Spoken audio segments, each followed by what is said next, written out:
সবার আলোচনায় শুনবেন। অনেক সময় আমরা এই যে ভাগ করে ফেলি যে তৃতীয় বক্তা মানে একেবারে কম জানে, দ্বিতীয় বক্তা মানে আরেকটু বেশি, প্রধান বক্তা মানে, তো অনেকে করে কি যে তৃতীয় আর দ্বিতীয়র সময় আশপাশ দিয়ে ঘোরাফেরা করে। আর আমার আগের ভাই তরিক ভাই, আমার খুবই ভালোবাসার একজন ব্যক্তি, উনি চমৎকার বলছিলেন যে মাহফিল শুনতে এসে দোকান দোকান ঘুরে আর একটু একটু করে খায়। এরকম লোক আছে না নাই? মানে ওদের ইন্টেনশন হচ্ছে প্রধান বক্তার কথাটা খালি শুনতে আসছি, আগেরগুলো শোনার দরকার নাই। কিন্তু আরবিতে একটা উক্তি রয়েছে, মনোযোগ দিয়ে শোনেন।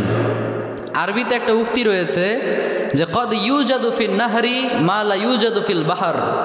মাঝে মাঝে নদীতেও এমন অনেক কিছু পাওয়া যায় যেটা সমুদ্রেও পাওয়া যায় না।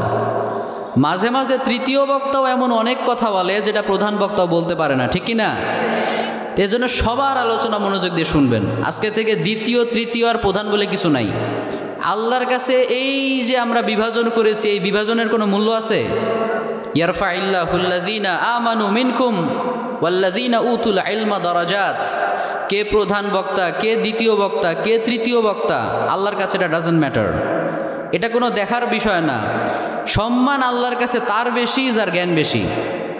কথা বলেন, যেই বক্তার জ্ঞান বেশি তার মর্যাদা আল্লাহর কাছে, এখন হোক সে তৃতীয় বক্তা, ঠিক কি না? তো এই জন্য আমরা মনোযোগ দিয়ে কথা শুনবো ইনশাআল্লাহ।